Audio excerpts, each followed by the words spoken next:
The drive to Newburgh follows the Hudson 100 miles north of New York City. When Newburgh's textile industry moved south, its river port declined. 18% of its people are unemployed. To combat urban decay, a new city administration offered low-interest government loans to attract industry. Unable to borrow money from banks, Steinberger jumped at the chance to borrow it from Newburgh. Today, he will sign the last of 3 contracts for loans totaling $305,000. But borrowing money from government has its own risks.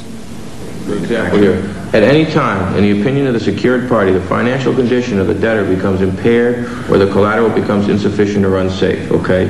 That's, how can I feel comfortable with that? That's all it takes for you to withdraw the loan, really. But if it's just by walking in the place, you don't feel comfortable for some reason, that's it. That's all that's required by this, according to this agreement. Obviously, you know, that's not what's intended. Steinberger wants the contract changed, and the city agrees. Certainly, getting me rich is not what the city of Newburgh is doing.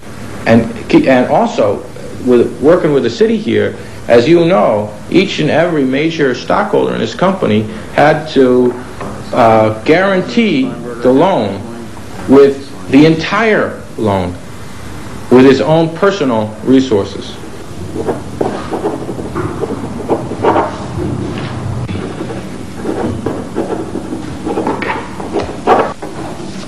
Steinberger, the company's majority stockholder, shares the risk with 3 partners. Newburgh, full speed ahead. Oh yeah, it is great. Hap Kuffner is in charge of marketing and sales. Can you hold for 1 second, please? Stan Jay handles administration. You'd like to know if we have a balalaika for rent? No balalaikas for rent.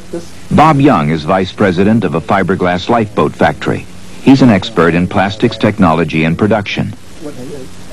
April 6th, the move to Newburgh is getting underway. Gonna miss the skyline here. That's the Well, I want to get a good shot of it. You know, I want to blow it up on our wall so we don't miss it. your pictures before I go. Don't you? All right. Okay. Good.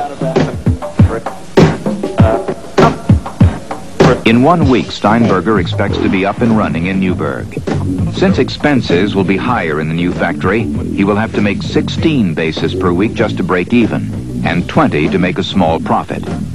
So it's with some trepidation that he says, goodbye Brooklyn, hello Newburgh.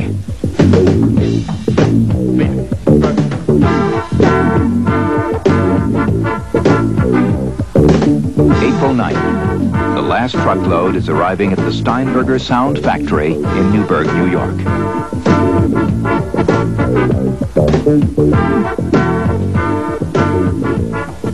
The renovation is not finished.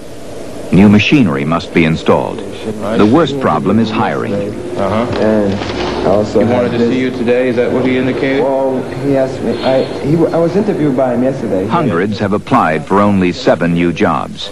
Okay. And also, in the event that he's interested in this targeted job.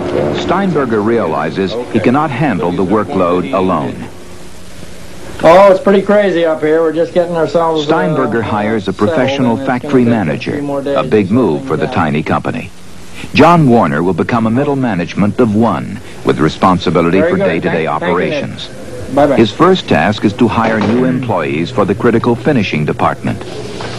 That's part of the tough part, and get a lot of, at this point in the game, you get a lot of good people, and you have to start making some decisions, and it's not always easy to call them as clean as you'd like to. The key to finishing is attention to detail. One candidate is a fine quilt maker. We would expect you to be producing 5 bases in 10 hours of work, thinking of running through 5 at a time. Right. Something like that. So you think I'll be able to do it? Well, I was hoping... Competing for the job is Linda Alexander. In our mixing, 5 of these in 10 hours, okay? That would be good, okay? 5 days, 10 hours? In 10 hours. Pretty slow. Pretty slow, huh? Good, that's what I'd like you to say. All right. So we have our first sanding fixture in place, ready to go. Ta-da!